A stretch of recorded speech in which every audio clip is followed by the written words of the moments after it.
पवित्र चारों वेद, पवित्र कुरान शरीफ, पवित्र बाइबल, पवित्र गुरु ग्रंथ साहिब, पवित्र कबीर साहिब की वाणी में छुपे हुए गूढ़ रहस्य अर्थात तत्व को जानने के लिए कृपया अवश्य सुनिए जगत गुरु तत्वदर्शी संत रामपाल जी महाराज के मंगल प्रवचन। गीता जी अध्याय नंबर 7 के श्लोक नंबर 18 में गीता ज्ञानदाता कहता है, मेरी साधना भी अनुतमाम है। मेरी गति यानी ओम से मिलने वाली परम गति भी अनुतमाम गति घटिया है, क्योंकि इसमें जन्म मृत्यु समाप्त होती नहीं और फिर अगला जन्म फिर तैयार ऐसे ही ब्रह्मलोक में गए, फिर पुनरावृत्ति में, फिर जन्म मृत्यु में। और साथ में यह भी क्लियर कर दिया कि मेरी भक्ति करने वाले को शांति नहीं हो सकती। 8वें अध्याय के 5 और 7 में कहा, अर्जुन तुम मेरे में मन वाला बन, मेरा भगत बन और युद्ध भी कर, तो मुझे ही प्राप्त होगा, डोंट वरी। अब ये स्पष्ट हो गया कि मेरी शरण में रहना तो युद्ध तो करना पड़ेगा, यानी शांति नाम की चीज नहीं। युद्ध मर शांति, पल पल चिंता रहती है क्या हो जा के बिजली गिर जा। तो कहते युद्ध भी कर और भजन भी कर, ये तो यहाँ का नियम है। और इसलिए 18वें अध्याय के 62 श्लोक में कहा कि यदि तुम्हें परम शांति चाहिए तो सर्वभाव से उस परमेश्वर की शरण में जा, जिसकी कृपा से तो परम शांति को और सनातन परम धाम को प्राप्त होगा। यानी जब तक जन्म मृत्यु है तो ये यहाँ के क्रियाएं तुमने करनी पड़ेंगी। यहाँ शांति नाम की चीज नहीं। चाहे देवता बना है और चाहे इंद्र बना है देवताओं का राजा, उसको भी शांति नहीं श्लोक में। और आप इस पृथ्वी पर शांति ढूंढ रहे हो। तो ये खुद कहता है मेरी शरण में रहेगा तो युद्ध करना पड़ेगा, और युद्ध नहीं चाहता, अपने पूर्ण मोक्ष चाहता है तो उस तत्वदर्शी संतों को खोज ले। मैं नहीं जानता उस मार्ग को। और जहां जाने के बाद 18वें अध्याय के 62वें श्लोक में और 15वें अध्याय के 1 से लेकर 4 तक कहा है कि उस तत्वदर्शी संत की प्राप्ति के पश्चात परमेश्वर के उस परम पद की खोज करनी चाहिए, जहां जाने के बाद प्राणी फिर लौट कर कभी संसार में नहीं आते। और जिस परमेश्वर से सारे संसार रूपी वृक्ष की जिसका ने उसकी रचना की है, और उसी की भक्ति कर, मैं उसी की शरण में हूं और उसी की भक्ति कर। गीता ज्ञानदाता अपनी भक्ति को कति नाट रहा है, यहाँ पर मना कर रहा है। और फिर 18वें अध्याय के 62वें श्लोक में कहा कि तू सर्वभाव से उस परमेश्वर की शरण में जा जो परम अक्षर ब्रह्म। 8वें अध्याय के 3 श्लोक में गीता जी बताया है, और उसकी कृपा से तू परम शांति को और सनातन परम धाम को प्राप्त होगा। सनातन शाश्वतम सुख वहां मिलेगा आपको, शाश्वतम स्थानम, जहां जाने के बाद फिर लौटकर कभी संसार में नहीं आते। फिर जन्म मृत्यु का रोग कति कट जाएगा, सदा के लिए नाश हो जाएगा, और तभी सुख होगा, तभी परम शांति होगी। यहां जन्म मृत्यु रहेगी, शांति नाम की चीज नहीं। तो इस जीवन में जो आपने जो आज 50-60 साल के हो गए, उनको सब क्लियर हो लिया इस जीवन में क्या मिल लिया आपने, और अगला जन्म भी होगा तो ये प्रोसीजर फिर शुरू हो जाएगा। मान ले को पुण्य है आपका, मनुष्य जीवन मिल भी गा तो यह ब्रह्मटी फिर शुरू। तो यहां से बिल्कुल आपने पीछा छुटवाना पड़ेगा। तो उसकी विधि ये है।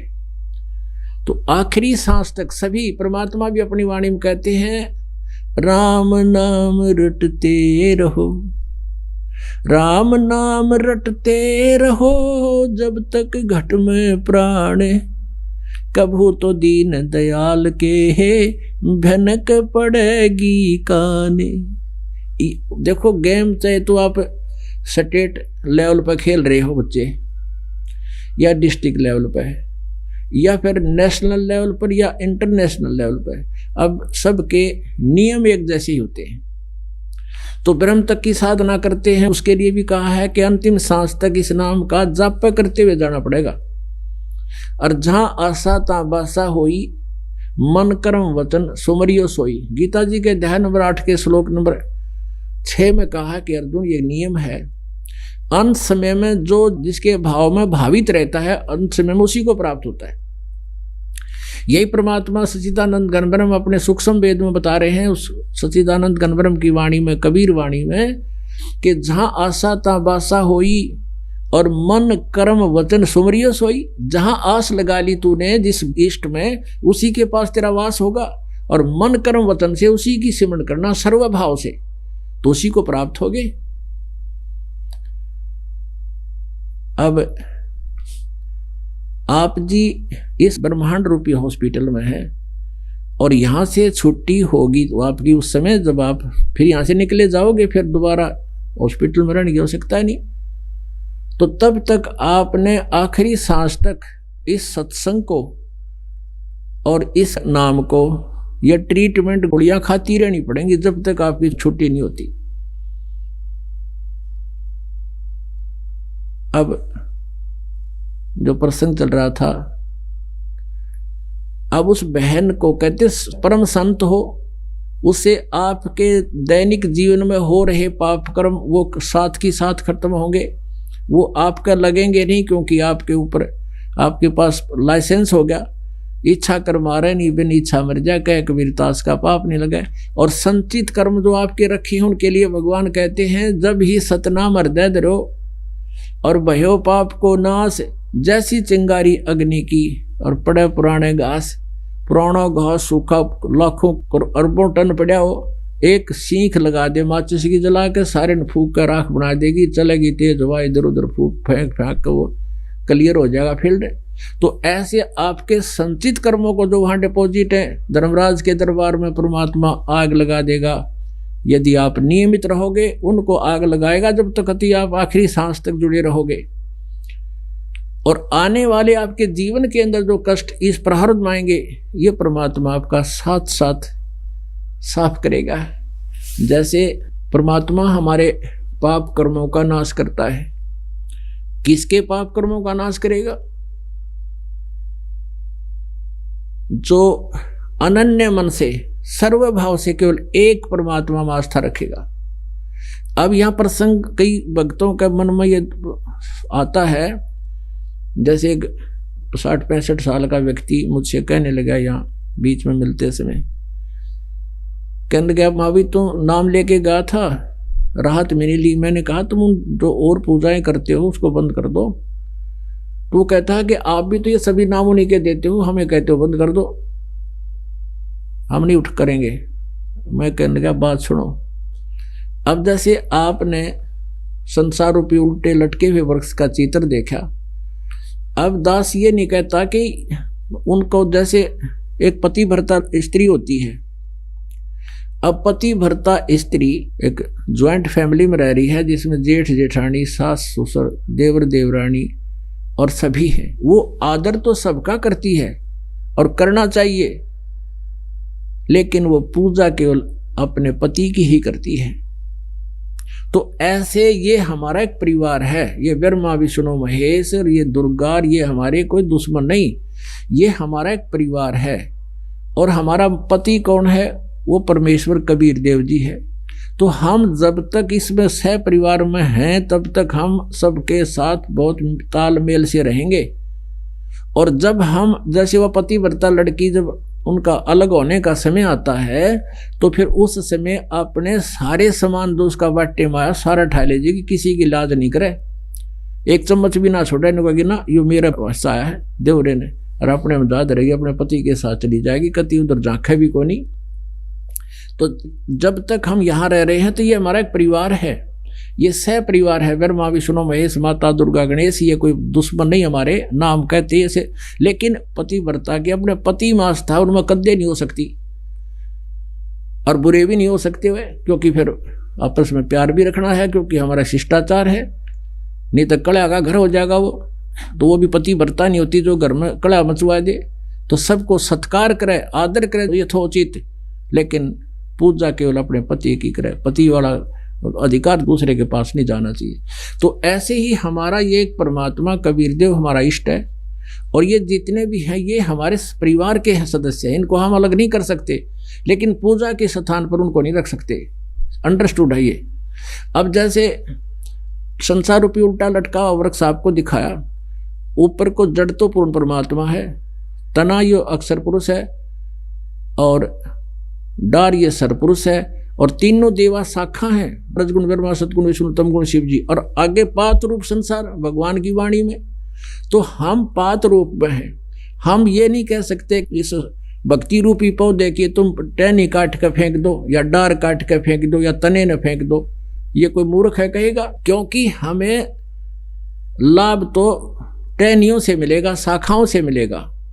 हम जड़ की पूजा करेंगे, इस मूल की पूजा करेंगे पौधे की। आम का पौधा लाए, जमीन में गाड़ा और उसकी हमने पूजा शुरू करी, सेवा शुरू करी, सिंचाई शुरू की, तो धीरे धीरे बड़ा होगा।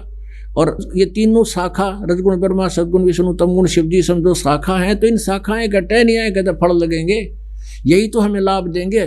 तो इसी प्रकार इनको काट कर फेंकने की नहीं कहते हम, लेकिन पूजा स्थल पर ये नहीं रख सकते। पूजा के स्थान पर तो मूल परमात्मा ही रखा जाएगा। यानी हमने इनकी पूजा नहीं करनी, लेकिन ये हमारे इस संसार रूपी वृक्ष के एक अभिन्न अंग है, इनको काट के नहीं फेंक सकते हम, तो इनकी पूजा नहीं करते हम। तो इसलिए जैसा भी आपको क्रिया बताया जाता है तो फोटो वहाँ नहीं रखने इनके। हमने जो पूजा दी है उस भक्ति, उस मंत्र से जाप करो। इसका दूसरा उदाहरण ये समझो कि जैसे आपने किसी का कर्ज देना हो, को बैंक का लोन ले रखा है, तो आपने अपनी मजदूरी करनी है उनकी और उनका बिल भरना है, तो उससे आपका कितना लिंक है? क्या आपके दुश्मन है वो जिससे ऋण ले रखा है, उसका देना ही पड़ेगा। तो ऐसे ही जैसे आपका कनेक्शन कट गया, बिजली का, पानी का, टेलीफोन का, और ज़्यादा आपके ऊपर कर्ज हो गया, तो उसमें कोई आपका बीच बिचाड़ा करके ये करवा दे, भाई इसको किस्तों पर तुम्हारा ये दे देगा, इसका सारे कनेक्शन चालू कर दो, तो फिर वो मजदूरी करके उनको आपने याद तो रखना कि उसका इतना देना, उसका इतना देना, किस्त आएगी, लेकिन वो पूजा नहीं, वो कर्तव्य है आपका, उनसे ऋण मुक्त होना ही आपने होना चाहिए। अब जैसे कोई विदेश चला गया है स्वदेश आने के लिए, वहाँ उसने कुछ कारोबार किया, उसमें कनेक्शन लिया बिजली का, पानी का, टेलीफोन का सारा, और उसके व्यवसाय ठीक ना चलने से सब कनेक्शन कट गए। अब वापस आने के लिए उसने वहाँ से नो ड्यू सर्टिफिकेट भी लेना पड़ेगा, क्योंकि कर्ज उसके ऊपर बैंक लोन भी है। तो वहाँ कोई व्यक्ति उसको सहयोग दे दे कि भाई तू ऐसे कर, मैं तेरा गारंटर बनता हूँ और मेरा यहाँ इनको पता है मेरे पास संपत्ति खूब है, ये तुझे आगे कनेक्शन दे देंगे, इनकी किस्त भरते रहना। तो ऐसा करके हमारा दोबारा अपना कारोबार शुरू कर देता है कोई फैक्ट्री, और फिर उनकी किस्तों में दे देता है। तो फिर उनकी ऋण मुक्त होकर के वो वहाँ से नो ड्यू सर्टिफिकेट लेकर उस देश से तब स्वदेश आ सकता है। तो इसलिए हम पहले सत साधना ना करके और हम भक्ति धनहीन हो गए, हमारे ऊपर ऋण हो गया ब्रह्मा विष्णु महेश और दुर्गा और गणेश का। तो हमने अब इनकी ये जो पहले प्रथम मंत्र दिया जाता है आपका, इन्हीं की मजदूरी दी जाती है, ये इनके नाम नहीं है, इनकी पूजा नहीं है। और जो 3 नाम का जो मंत्र है वो पूजा नहीं, वो भी साधना ही है। लेकिन हम पूजा किसकी कर रहे हैं? उस परम अक्षर ब्रह्म की, क्योंकि हमने उसको पाना और वहाँ जाना है। जैसे आप जी ने आम खाना हो, आम तो आपका पूज्य है, उसके खाने के लिए क्या तरीका है? न तो कोई बता दे मंडी में है, तो मंडी मिल रहा क्यों करे? पहले मजदूरी करनी पड़ेगी, जेब में पैसे हों 100 रुपये, और तब वहाँ जाना। तो हमने जो पैसा कमा रहे हैं, मजदूरी कर रहे हैं, वो उद्देश्य वह मजदूरी नहीं, हमें आम इष्ट बना कर रहे हैं, तो उस मजदूरी से आम मिलेगा। तो ऐसे ये जो साधना आपको दी जाती है, इससे हम यहाँ से ऋण मुक्त हो गए, क्योंकि हमारे शरीर में कमल बने हुए, इन कमलों में ये भगवान विद्यमान है, ये प्रभु गणेश जी, ब्रह्मा जी और विष्णु जी, शिव जी और दुर्गा जी। तो इनके जब हम यहाँ से चलेंगे संसार छोड़ के, इनसे नो ड्यू सर्टिफिकेट लेकर ही हम त्रिकुटी पर जा सकते हैं। जो त्रिकुटी यहाँ पर है, यहाँ तो वैसे बताई जाती है, यहाँ से यहाँ पर है वो बैक में, तो वहाँ तब जा सकेंगे जब नीचे से हम क्लियर हो लेंगे। जैसे और पंथ वाले कहते हैं हम तो सीधे त्रिकुटी पर जाएंगे, त्रिकुटी से भजन शुरू करते हैं। त्रिकुटी तो इंटरनेशनल एयरपोर्ट है, और वहाँ जाना कोई बड़का खेल है। पहले यहाँ से सारा अपना नो ड्यू सर्टिफिकेट हो, सारा जो है, फिर पासपोर्ट हो, वो भी ओरिजिनल हो, और जेब में किराया हो, तब एयरपोर्ट पर जाएंगे। ये त्रिकुटी कोई बरवाड़े का बस स्टैंड थोड़ा है, कोई चला पैदल भी पहुँच जाए वहाँ पर। वहाँ जाने के लिए तो ये सब साधना करनी पड़ेंगी आपको, तब वहाँ जा सकते हो। ये नकली पंथी के हमारे, तो हम तो नीचे की कोई लेना देना नहीं, ऊपर जाकर त्रिकुटी में जाते हैं। तो उनका ज्ञान देख लो, किसी त्रिकुटी है उनकी, तो कहने का भाव ये है, फिर जब हम सत साधना एक रस होकर के करेंगे परमपिता की, फिर वो कहते हैं जब हम बिल्कुल पति भर्ता पद पर आ जाएंगे, ठीक है हमारे सब आदरणीय है लेकिन पूज्य एक रहेगा, तब हम जब पति भर्ता पद पर आकर के साधना करेंगे तो परमात्मा के बारे में कहते हैं, पति भर्ता जमी पर जो जो धर है पाओ, समर्थ झाड़ू देत है ना काटा लग जावे। पति भर्ता एक परमात्मा की सत साधना करने यानी इष्ट रूप में उसको मानकर जो भक्ति कर रहा है साधक, वो पति भर्ता पद पर है। एक का साध्य सब सदा, सब साध्य सब जा, माली सींचे मूल को फले फुलागा। तो फिर उसके जीवन रूपी सफर में जितने भी पाप रूपी कांटे हैं परमात्मा आगे से आगे बुहारता चलता है कि कहीं मेरी प्यारी आत्मा को कोई कांटा ना लग जाए, कोई पाप दुखी ना कर दे, इन एडवांस आपको साफ करता चलेगा। लेकिन इस स्थिति में आओगे जब बात बनेगी, अब जैसे वो बहन थी रामो, उसका पुत्र था, अब उसको जो पुत्र के साथ ये घटना घटी उसका विश्वास और दृढ़ हो गया, सेक्रीफाइस होगी कि मेरा तो एक जीवन का लक्ष्य था, ये बालक ये बिगड़ गया था, मालिक की दया से ये लाइन पा गया। अब और ज़्यादा श्रद्धा से सेवा करने लगी। सत्संग होता था तो वहाँ उसने सेवा ले ली, कपड़े धोने की, साधु संत भक्ता की, गुरुदेव की सेवा की, और हाथ जोड़ के ले ली और वो ले जा कपड़े धो के ला। सत्संग होने लग गया। वो इस समय उसका कपड़े धोने का और सुखाने का, सर्दियों के दिन थोड़े थोड़े से, तो उसने गठड़ी बांध ली और उसने सोचा सत्संग और सुन लो, यहाँ बैठूंगी तो भगत कहेंगे बहन तो गई क्यों ना, फिर किस में सूखेंगे। वो पहले लेकर चली गई वहाँ घाट पे, और भी कई कपड़े धो रही थी दरिया के पास में बहने, वहाँ जाकर बैठ गई। पुनः सोची थोड़ी देर सत्संग सुनाऊँ, कपड़े फिर धो लूँगी। वहाँ गठड़ी धर के कपड़े की जो मैले कपड़े थे, थोड़ी दूर पर आश्रम था, वहाँ जाकर बाहर बैठ कर सुनती रही नहीं। अब सत्संग में इतनी मगन होगी, उसको याद देना रहा 2 घंटे सत्संग चला, इतने वो 4-5 बज गए शाम के। अब उसको देखा भाई मत कपड़े नहीं धोया तो गुरुजी नाराज होंगे, या चिंता और ज़्यादा सताएगी बुरी तरह, आँखें मासूम आ गए, कदे फिर भी सेवा ना छिन जा, और फिर कहेंगे तूने तो गुरुजी क्या पहनेंगे हैं, और काम बिगाड़ दिया। या चिंता में और ज़्यादा बुरा हाल हो गया उसका, हे भगवान या के बड़ी है। पर वहाँ पहुंची तो क्या देखा, सभी वस्त्र धोकर झाड़ियों पर सूख रहे हैं। तो उसने जाके पूछा और बहनों से, क्या ये कपड़े तुमने धो दिए मेरे, आपने धो दिए? अगर नहीं हम क्यों धोते, हमारे तो अपने ना पूरे हो लिए, आप खुद धो रही थी अभी धो के सुखा के। तेरा दिमाग खराब है क्या, क्यों हमारा दिमाग टट रही है, तू ही तो धो रही थी अभी। उसने फिर याद आया कि तो भगवान खुद परमात्मा आए थे और मेरा रूप बना के मेरा काम करके मैं मालिक के चरणों में बैठी थी। तो पुणात्माओं, पति वर्ता जमी पर दो दो दर है पाओ, समृद्ध झाड़ू देत है ना काटा लग जाओ। बोलो सतगुरुदेव।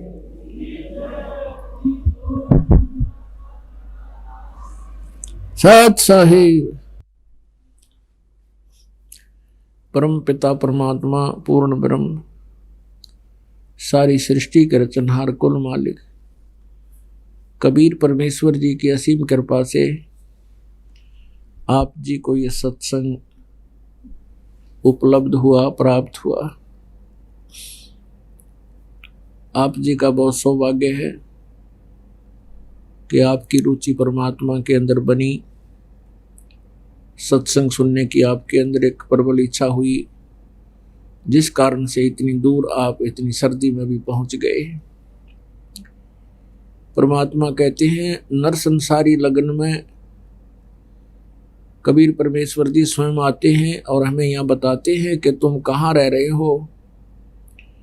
आप जी जिस क्रिया को करते हो मनुष्य जीवन पा करके, यदि सत साधना नहीं कर रहे हो तो ये क्रियाएं तो पशु पक्षी भी कर रहे हैं, फिर मनुष्य जीवन में रहने प्राणियों में अंतर क्या रहा। तो क्या बताते हैं कि तुम नर संसारी लगन में दुख सुख सह करोड़,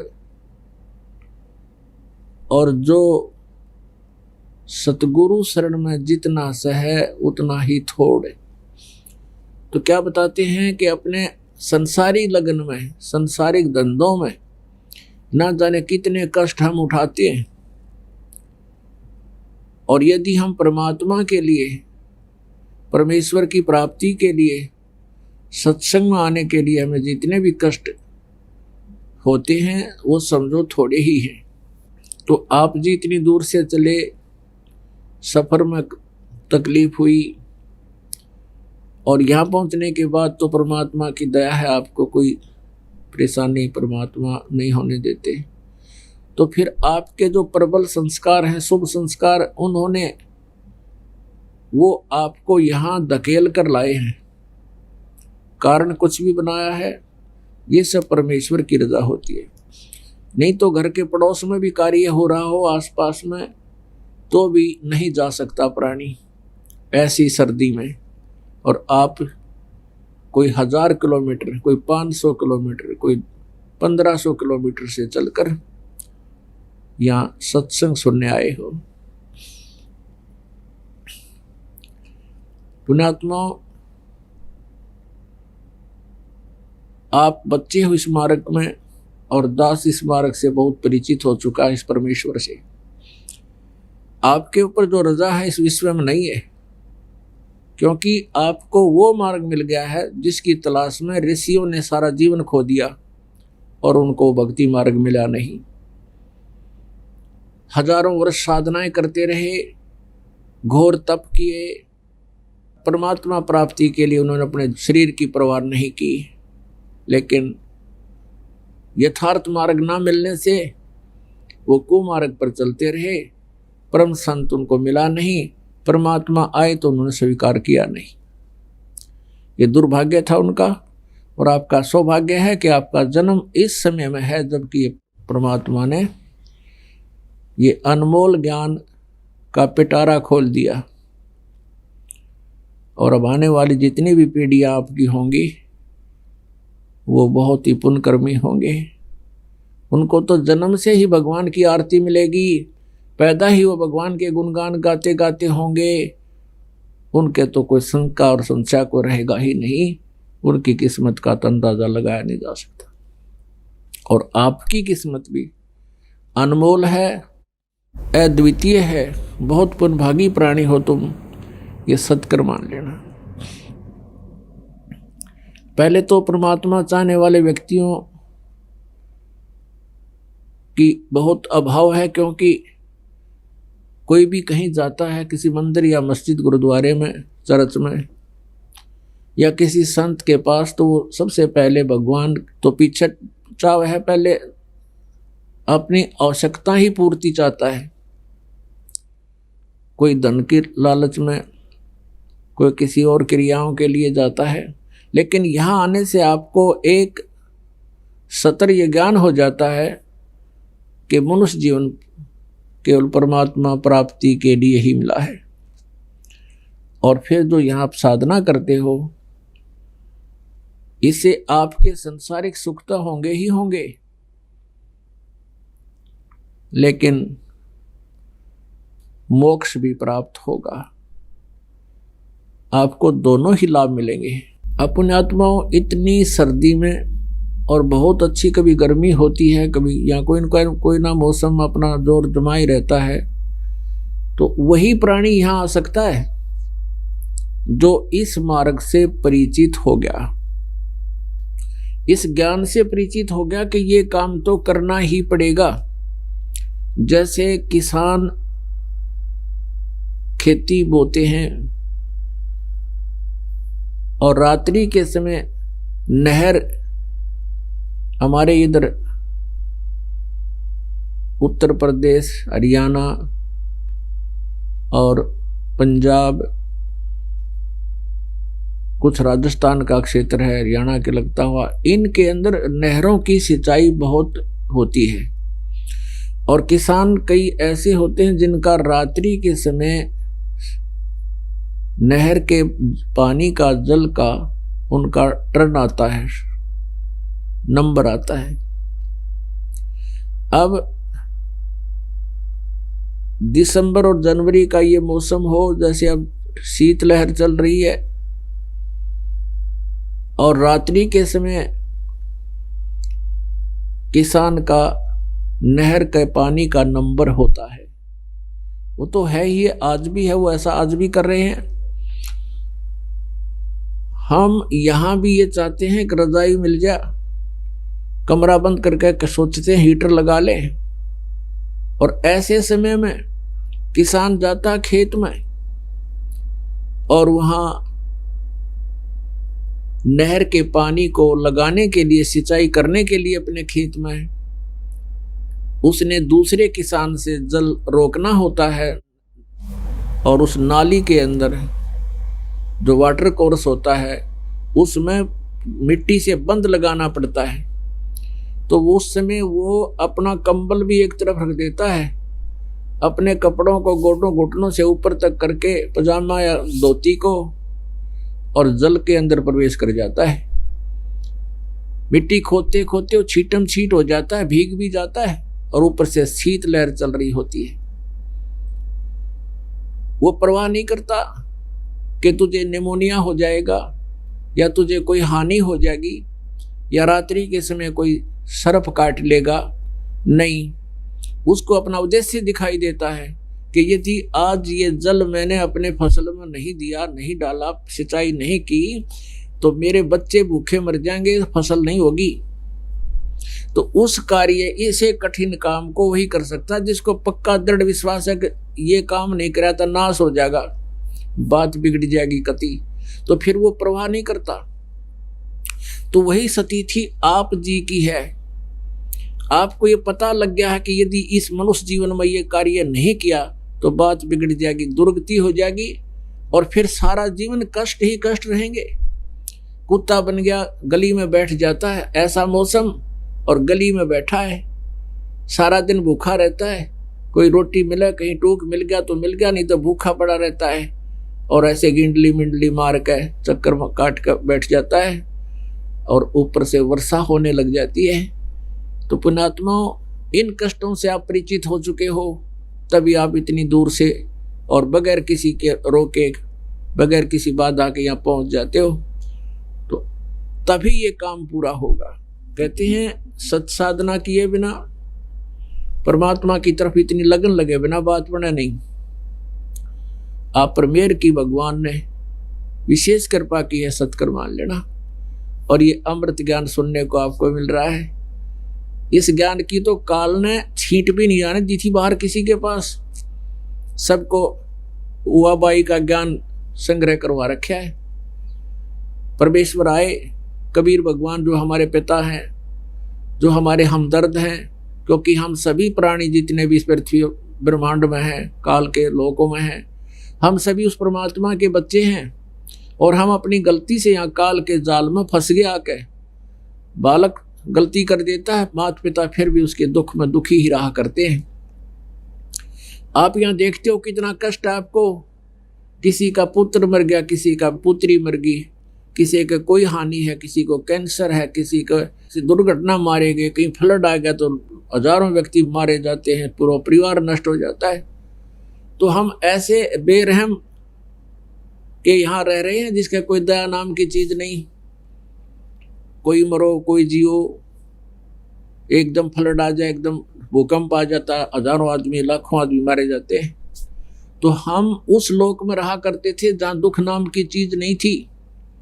हम अपनी गलती से, नालायकी से हम यहाँ फंस गए इस भगवान के जिसका दया नाम की चीज नहीं, जो खुद अपने आप को काल कहता है।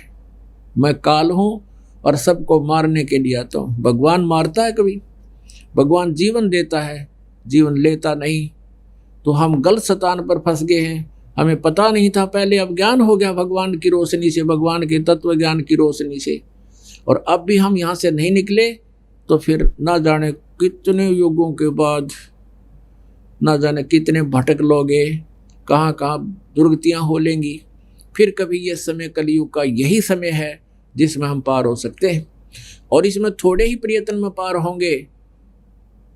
अपने जो भी जिसका कर्म है, क्रियाएं हैं, वो करते रहो, मर्यादा में रहो, भक्ति करो, आजीवन नाम जाप करते रहो, परमात्मा पर विश्वास दृढ़ बनाओ। क्योंकि हमारे पाप बहुत हैं। हम कलयुग में आगे हैं तो निरे पाप इकट्ठे कर रखे हमने आज तक। पुण्य शुभ कोई बना नहीं, बना तो अपना बर्बाद कर लिया, कहीं स्वर्ग में किता और राजा छोटा मोटा पद पाकर। तो पुण्यात्मा, अब भगवान ने दया की है आपके ऊपर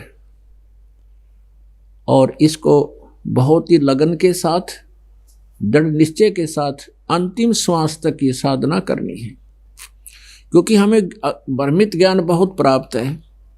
उस भ्रमित ज्ञान के आधार से हम यही सोचते रहते हैं, ये कुछ दिखाई नहीं दिया, अंदर कुछ धुन सुनती हैं, ऐसा होता है।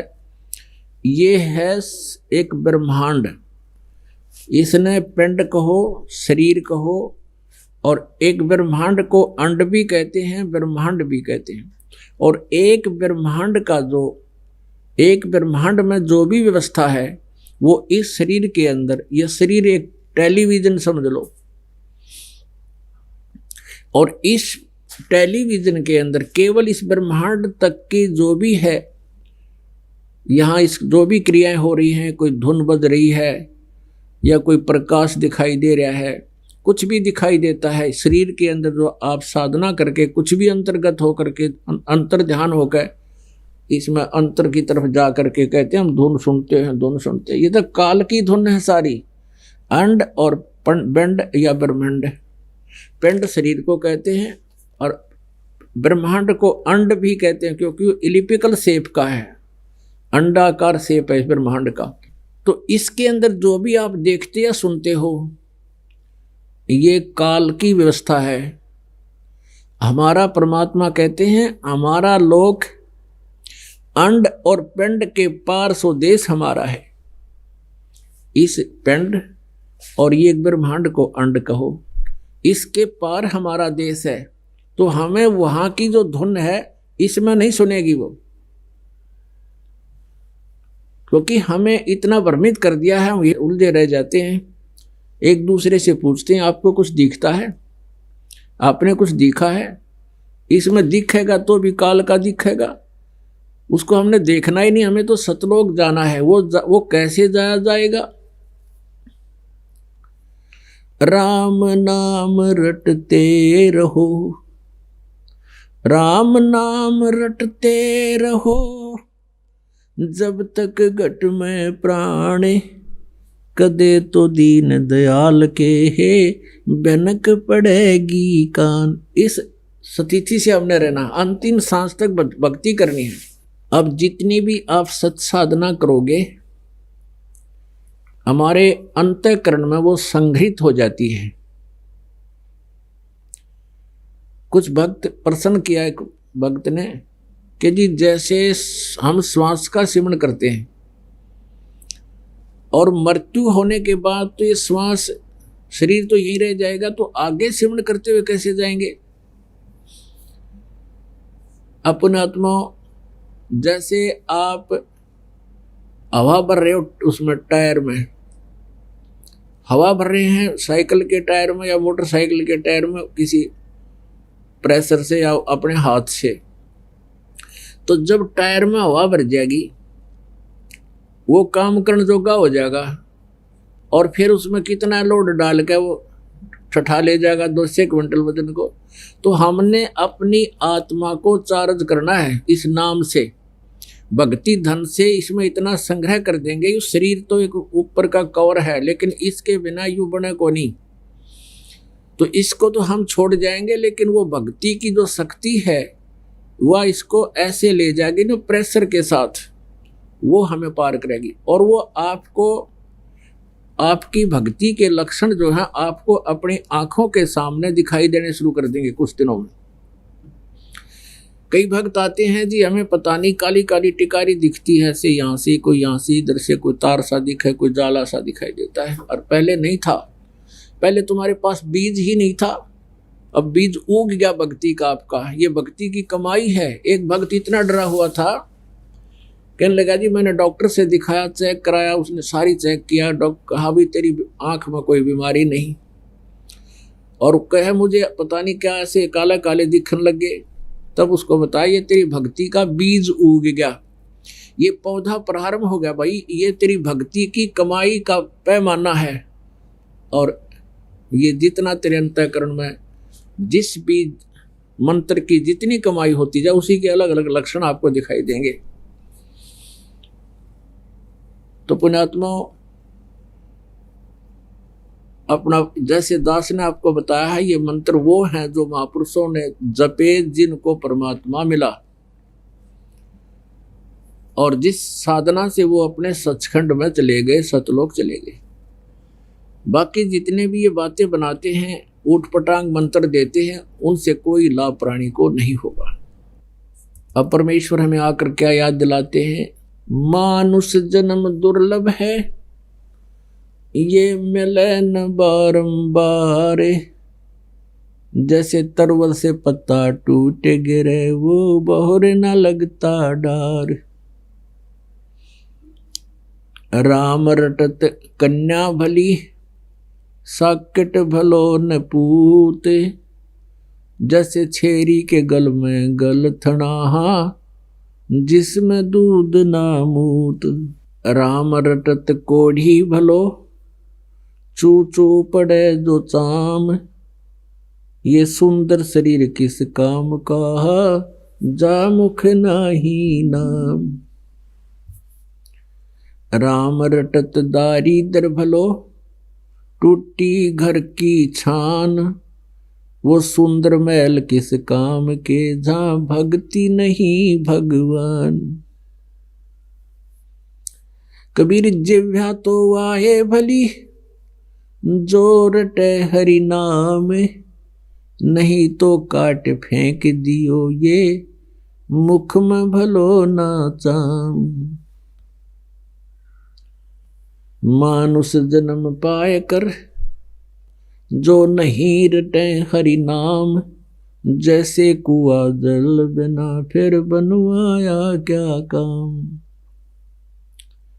दुख में सुमरण सब करे, सुख में करे ना कोई। जय सुख में सुमरण करे, तो दुख कहे कू होए। सुख में सुमरण किया नहीं, दुख में करते याद। कहें कबीरता दास की ही, कौन सुने फरियाद। परमपिता परमात्मा स्वयं आकर के अपनी प्यारी आत्माओं को ये ज्ञान बताते हैं कि जो साधनाएं तुम कर रहे हो ये व्यर्थ है, ये साधना ठीक नहीं है। लेकिन हम इस काल के अज्ञान से इतने रंगे जा चुके होते हैं, हम परमात्मा के वचनों पर विश्वास नहीं करते और उस लोक वेद को हम अंतिम मान लेते हैं। तो यही कारण रहा कि हम यहाँ से नहीं जा सके। परमात्मा पूर्ण ब्रह्म सत्य पुरुष वो चारों युगों में आते हैं, चारों युगों में आकर के वो लीला करते हैं और फिर एक जन साधारण की तरह एक जीवन जीते हैं। जिस समय में जैसी भी कोई क्रियाएं होती हैं वैसी वो अपने हाथ से सब कार्य करते हैं और हम एक उदाहरण देते हैं कि परमात्मा पाने के लिए बस इतना ही काफी, बाह्य आडंबरों की कोई आवश्यकता नहीं। जो सत्य भक्ति वो हमने मनुष्य जीवन से ही करनी है। इसमें हम कपड़े कैसे ही पहने, चाहे लाल पहने, पीले पहने, पैंट कमीज पहने, धोती कुर्ता पहने और पहने अपना किसी प्रकार का भी ड्रेस जैसे जिसमें बैठने में सुविधा हो और अभद्र सी ना लगने वाली हो, वो किसी प्रकार के भी धारण कर सकते हो। परमात्मा की भक्ति किसी कपड़े से, माला से, गले में डाल लेने से, तिलक लगाने से ये ना तो सहयोगी हैं और ना ये बाधक हैं।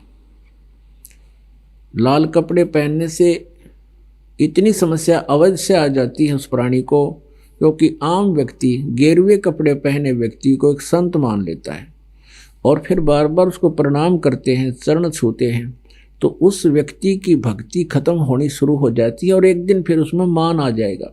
तो इसलिए हम उनसे तो प्रार्थना करते हैं कि आप ये बाह्य आडंबर ना करके एक भक्त बनो। यदि आपने भगवान चाहिए तो आपने सिंपल एक जन साधारण की तरह रहना होगा।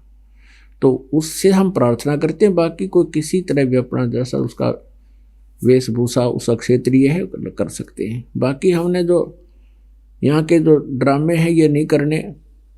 ब्याह शादी में नाचना गाना, उस विवाह के समय पता नहीं के सिर उठे है, सबके कपड़े नए नए हैं, फिर मेहंदी लावें कि तो दारू पीवें डांस करें क्या के ऊपर, किस लिए?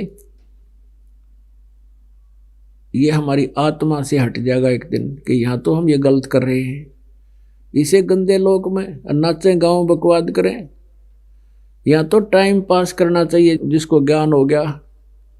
जैसे विवाह के समय बहुत सी ऐसी घटनाएं घटती हैं, लेकिन बाकी वाले कतई नहीं डरते क्योंकि उनको ज्ञान नहीं है। ज्ञान से डर लगता है। जैसे छोटा बालक होता है कोई, और वो कहीं पर सर्प भी होना, सर्प को भी पकड़ लेगा जाकर और उसको डस जाता है, उसकी मृत्यु हो जाती। और जब बच्चा बड़ा हो जाता है उसको ज्ञान हो जाता है कि सर्प बहुत विषैला जानवर है और इससे निकट नहीं जाना चाहिए, इसके डसने से मर जाता है, तो उसके निकट नहीं जाता, फिर दूर से भाग जाता है, औरों को बताता है कि उधर सांप है, सर्प है, वो देखो सामने जा रहा है, उधर ना जाना। तो आप भी बचता है, औरों को भी जिंदगी को बचाता है। तो इसी प्रकार जब आपको ज्ञान हो जाएगा कि ये नाचने गाने और विवाह के समय ये बेमतलब के खर्चे करने, ये हमारे लिए एक बहुत बड़ा सिरदर्द बना हुआ है। और इसी कारण से हमने बेटियों को अपने ऊपर बोझ मान लिया। हम सबसे पहले भक्ति करने के लिए हमने जो ये बेमतलब के खर्चे सिर पर रख कर बोझ मर रहे हैं, ये हटाने पड़ेंगे। हमने भक्त बनना पड़ेगा। भक्तों ये सोच लिए नहीं होते। आत्मा अपने आप इनको धिक्कार देगी, एक दिन ऐसा समय आएगा। अब एक समय देखा कि ब्याह हुआ, सामने तो नाच कूद रहे थे, लड़के की जो अगले दिन बारात जानी थी, और अगले दिन वो दुर्घटनाग्रस्त हो गया, दुल्हा भी और साथ में 7 और मर गए, 8 मर गए एक एक्सीडेंट में, वो दुल्हा और बराती। अब पहले दिन तो नाच रहे थे, माच रहे थे, और अगले दिन टक्कर मार रहे हैं, रो रहे हैं, हाहाकार मच गया। तो यहाँ संत बताते हैं कि नानक साहिब जी ने से किसी ने पूछा कि हे भगवान, आप कभी खुश दिखाई नहीं देते, आप तो ऐसे रहते हो जैसे आपका कुछ खोया हुआ है। तब उन्होंने बताया, भाई ना जाने काल की कर डारे, और किस विध ढल जा पासावे, और जिनाते सरते मौत खुड़क दी, उन्होंने केड़ा हंसावे। हमें तो अपनी मौत दिखाई दे कि ना जाने कब बिजली गिर जाए। फिर उनसे पूछा कि हे प्रभु, हे महात्मा जी, क्या आप सदा ऐसे ही रहते हो? वो कहते हैं, फिर बताते हैं कि साध मिले साढ़ा शादी होंगी, और विछड़ जा दिलगिरी वे, अखदे नानक सुनो जिहाना मुश्किल हाल फकीरी वे। अब नानक साहिब जी को परमात्मा मिले थे, पूर्ण ब्रह्म सत्य पुरुष कबीर देव जी, कबीर साहिब हक्का कबीर। उनको सचखंड लेकर गए थे, उनकी आत्मा को। सचखंड में जाकर के जो परमात्मा की वो झांकी देखी, नजारा देखा। और उससे पहले नानक साहिब जी ब्रजलाल पांडे से गीता पढ़ा करते थे। ये हिंदू धर्म में जन्मे थे, जिस कारण से ये श्री कृष्ण और भगवान विष्णु पर पूरे आश्रित थे, इन्हीं को प्रभु मानते थे। तब परमेश्वर इनको साथ लेकर गए, प्यारी आत्मा को सब ब्रह्मांड दिखाए, ब्रह्मा विष्णु महेश की स्थिति दिखाई, इससे पार अंड और पिंड के पार ले जाकर के सचखंड दिखाया। और वहां परमात्मा ने बताया कि मैं बनारस में रहता हूं, काशी में दानक रूप दुल्हा रूप में कार्य करता हूं, और सतनाम से मोक्ष होगा भक्त, और वहां सतनाम मिलेगा, बनारस में आ जा, काशी में। तीसरे दिन उनकी आत्मा को वापस भेजा, 3 दिन अदृश्य रखा उनको। और वहां नगर वालों ने, घर वालों ने सोच लिया कि नानक साहिब जी ने स्नान करने के लिए दरिया में डुबकी लगाई थी, और भी बहुत से भक्त वहां स्नान कर रहे थे, व्यक्ति स्नान कर रहे थे। जब बाहर नहीं आए तो परमात्मा ने उनको वहीं से अदृश्य कर दिया। बाहर नहीं आए तो वहां चिंता बन गई थी कि वो तो डूब गए, दरिया बहुत गहरी थी। और उनके जो बहनोई थे, नानक साहब के जो बहनोई थे, जयराम नाम था उनका वहाँ नवाब के यहाँ बहुत अच्छा स्थान था, वहाँ एक अच्छी पोस्ट थी सुल्तानपुर के नवाब के। और नानक साहब जी उस नवाब के यहाँ नौकरी करते थे, मोदी खाने में, माल खाने में। तो उनको पता चला तो उसकी खोज के लिए जाल डाले, दूर तक गोताखोर भेजे, वो कहीं नहीं मिले। सब ने सोच लिया था, मान लिया था कि दरिया में जले गए और उनका शव कहीं पर मिट्टी में दब गया। तीसरे दिन वापस आए, सबको खुशी का ठिकाना नहीं रहा। तो परमात्मा को देखने के बाद वो वापस आए, पूछा उनसे तुम कहाँ गए थे? कि मैं सचखंड गया था। कौन लेकर गया तुम्हें? कि भगवान आए थे खुद, वो लेकर गए थे मुझे, अकाल पुरुष आए थे। उस दिन के बाद वो नौकरी भी छोड़ दी और पहले वाला ज्ञान भी त्याग दिया। फिर उन्होंने केवल गीता जी के 7 श्लोक सेलेक्ट कर लिए थे और उन पंडों से जाकर उन पंडों से ये प्रश्न किया करते थे कि गीता जी के अध्याय नंबर 7 के श्लोक नंबर 18 में ये गीता ज्ञानदाता अपनी भक्ति को अनुत्तम क्यों कहता, अपनी गति को? बताओ इसका कारण। गीता जी अध्याय नंबर 18 के श्लोक नंबर 62 में ये किसकी शरण में जाने को कहता, अपने सैन्य की? तो वो सट्टे मारते थे, वो अपने बारे में कह रहे, अपने बारे में कह रहे। नहीं, अपने बारे में तो ये 7वें अध्याय के 5 और 7 में कह रहे हैं और 8, 9, 10 में ये किसी अन्य परमेश्वर के बारे में कह रहा है। किसी को ज्ञान नहीं था। उसके बाद नानक साहिब जी के कुछ शिष्य हुए, उनको समझाने लगा। कुछ एक व्यक्तियों ने बहुत अच्छी तरह उनके ज्ञान को सुना, क्योंकि हिंदू धर्म में जन्मे थे। उस समय बहुत अशिक्षित समय था, अशिक्षित जनता थी और ये ब्राह्मण वर्ग जो विशेषकर जो गुरु पद पर थे, उन्होंने नानक साहिब जी के बारे में बहुत कुछ अनाप शनाप अफवाहें फैलवा दी कि तो हिंदू धर्म का विरोध करता है, ये बुराई करता है। खुद उनके पिताजी ने भी उनका बहुत विरोध किया था, लेकिन जिन्होंने आँखों देख लिया भगवान, वो किसी की सुना नहीं करते। उनके बहुत से शिष्य हो गए थे और वो भी फिर ये 2 सतनाम का जाप करते थे, जिसमें 2 अक्षर हैं, 2 अक्षर हैं, जिसमें एक ओम है, एक तत् गुप्त है, वो दास बताएगा। तो उनके शिष्य हो गए थे, वो आते रहते थे उनके पास, क्योंकि 10-12 वर्ष तो खुद उन्होंने देश विदेश में जाकर के प्रचार किया भगवान का। फिर परमेश्वर उन्हें मिले कि अब कोई नहीं सुनेगा आपकी, आप बैठ जाओ, भक्ति करो अपने घर पे रह के। तो नानक साहब जी वापस अपने घर चले गए और 16 वर्ष तक अपनी खेती करी, जैसा भी क्रिया वो करते थे खेती वाली।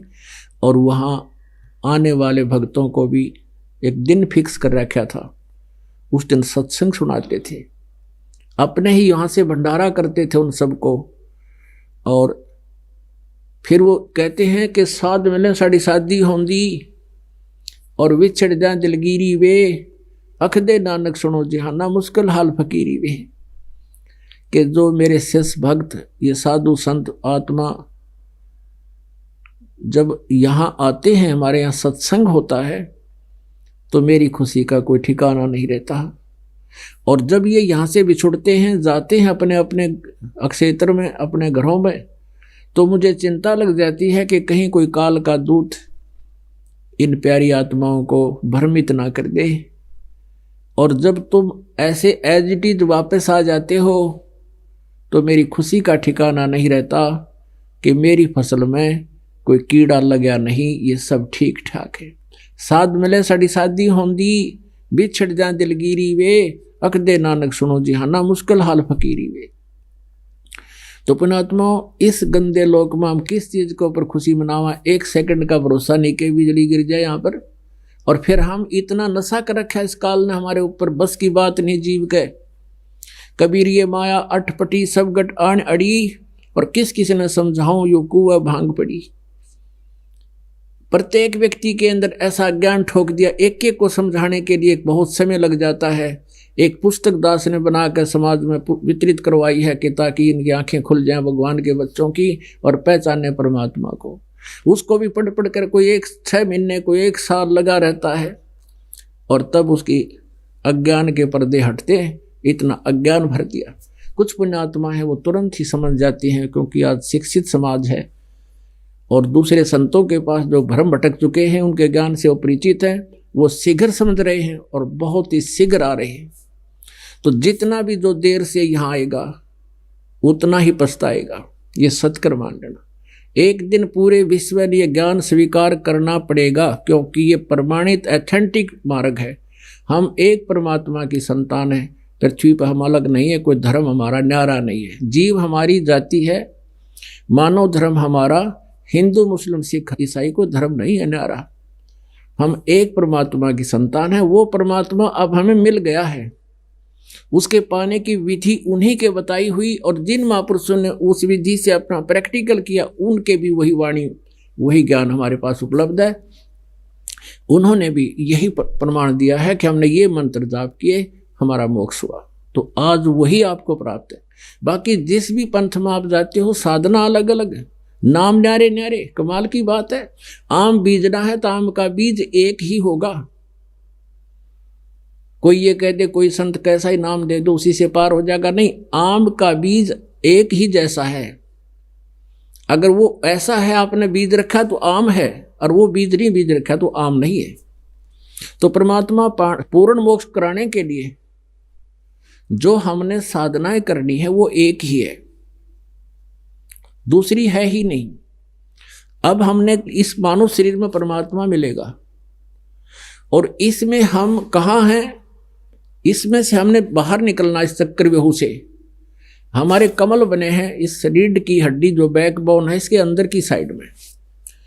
रीढ़ की हड्डी नीचे जाकर गुदा के पास खत्म हो जाती है, उससे 2 उंगल ऊपर अंदर की साइड में एक चक्र है, आंतड़ियों का बना हुआ है, और उसमें गणेश जी का जो है अधिपत्य है, वो गणेश जी का कमल कहलाता है। और उसके बाद उससे 2 उंगल ऊपर ब्रह्मा और सावित्री का एक कमल है, चक्र है, जैसे टेलीविजन में चैनल होते हैं। उससे आगे नाभि के पीछे, ये नाभि जो आपको दिखाई देती है इसके बैक साइड में और बैकबोन के अंदर साइड में, रीढ़ की हड्डी के अंदरली साइड में, यहाँ एक चक्र है जिसमें विष्णु और लक्ष्मी जी का अधिकार है। तो उसके मतलब ये समझो कि जैसे वो चैनल है उनका, कि भगवान विष्णु जी के लोक में क्या क्रियाएं हो रही हैं, कैसा वहाँ पर चल रहा है, तो आप उस टेलीविजन के चैनल की तरह उसको ऑन करके यहाँ देख सकते हो। और फिर हृदय कमल, ये दोनों सतनों के बीच में, यहाँ इस स्थान पर बैक बोन के अंदर की साइड में, यहाँ शिव और पार्वती जी का एक चैनल है, चक्र है। और यहाँ कंठ कमल में है, ये जो स्थान है इसके बैक में जहाँ रीढ़ की हड्डी थोड़ी बैंड होती है, इससे पहले थोड़ा सा यहाँ दुर्गा का चैनल है। और फिर ऊपर आते हम त्रिकुटी में, यहाँ एक कॉमन प्लेटफार्म है। यहाँ पर जैसे इंटरनेशनल एयरपोर्ट समझो, इस पे पूर्ण परमात्मा का भी वहाँ एक अलग से राजदूत की तरह एक अलग स्थान है। और फिर उससे न्यारा वहाँ पर रास्ते अलग अलग हो जाते हैं, और एक रास्ता जो है वो काल ब्रह्म की तरफ जाता है, जिसका सहस्रार कमल है। जैसे चोटी जो रखते थे ना हिंदू लोग, ये चोटी का उद्देश्य ये होता था कि यहाँ वो इस ज्योत निरंजन सर्वपुरुष का कमल है, वो टेलीविजन की तरह चैनल है। तो हमने यहाँ से जब जाना है, इन सभी भगवानों से जो है इनसे हमने सर्टिफिकेट लेना पड़ेगा कि तुम जा सकते हो। पहले हमारा मूल कमल जो है वो सबसे पहले वहाँ पहुँचेंगे। तो गणेश जी का जो हम भक्ति आपको दी है, इनका साधना दी है, एक मजदूरी दी है आपको। अब ये समझ लो कि उस साधना से आपके ऊपर जो भी न जाने कितने जन्म जन्मांतराओं के आपके यहाँ वो पाप संग्रहित हैं और हमारे ऊपर ऋण है इन महापुरुषों का, तो वहाँ आप का जो चैनल है वो जब आप यहाँ से चलोगे तो आपको वो बाधा नहीं मिलेगी। वहाँ से परमात्मा जाएंगे इस दास के रूप में आपके साथ होंगे, आपका अकाउंट सारा करवा के और पहले से आपका रास्ता मार्ग क्लियर कराए पाओगे। और चलो आगे को, आपको फिर त्रिकुटी तक कोई बाधा नहीं होगी। त्रिकुटी में आप तभी आ सकते हो जब आप नीचे के सभी अकाउंट क्लियर करके आओगे, नहीं त्रिकुटी में नहीं जा सकते। बेसिक बात बनाओ। तो कहने का भाव ये है कि हमने जब परमात्मा पाना है तो यहाँ ऐसे ये क्रिया करनी है। तो ये मंत्र जो आपको दिए जाते हैं, इन मंत्रों का जाप करके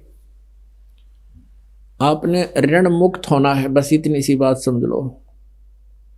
फिर त्रिकुटी पर पहुंचेंगे, वहां परमेश्वर मिलेंगे आपको इस दास के रूप में, और वहां आपको आप जैसे गुरुजी को देखकर एक भावना बनी हुई है और ऐसी अंतिम सांस तक दृढ़ हो, घटे नहीं। गुरुजी दिखें, एक कसक न्यारी हो, दर्शन करूं, कहाँ से खड़े हैं, क्या कहाँ बैठे हैं, क्या कर रहे हैं, तो ऐसी आपकी तरफ वहां बनी रहेगी। क्योंकि यहाँ की रिहर्सल करवाई जा रही है कि जैसा आपका भाव इस दास के प्रति यहाँ बनेगा, ऐसा ही आपका फिर मृत्यु के उपरांत वैसा ही भाव में भावित रहोगे।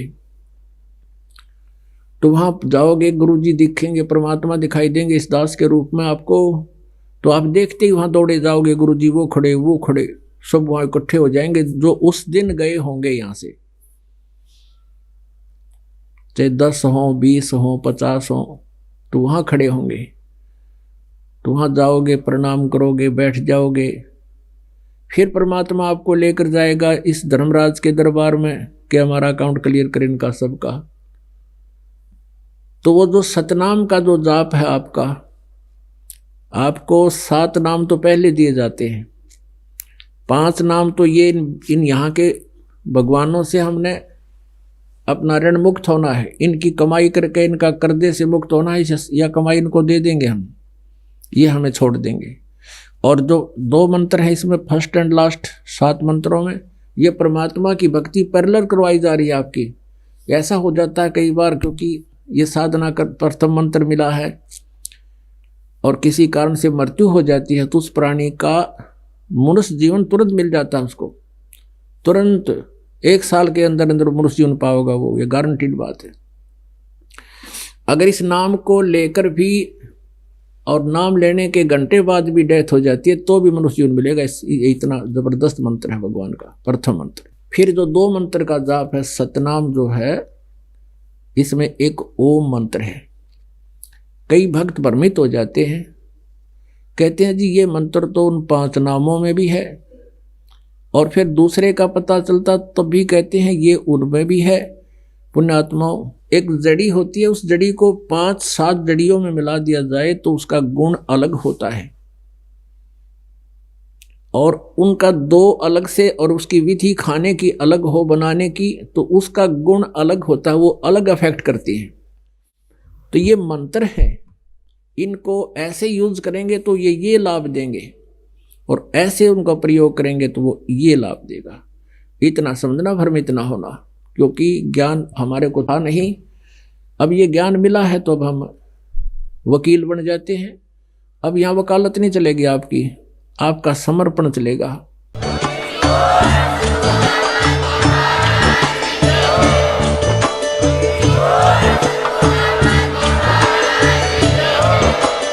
आप सुन रहे थे जगत गुरु तत्वदर्शी संत रामपाल जी महाराज जी के मंगल प्रवचन। अधिक जानकारी के लिए विजिट कीजिए हमारी वेबसाइट www.jagatgururampalji.org। संत रामपाल जी महाराज जी के शुभ आशीर्वाद से पूरे विश्व भर में 500 से भी ज्यादा नाम दीक्षा केंद्र हैं, जिन पर संत रामपाल जी महाराज जी द्वारा ऑनलाइन निशुल्क नाम दीक्षा दी जा रही है। अपने नजदीकी नाम दीक्षा केंद्र का पता करने के लिए संपर्क करें 8222880541।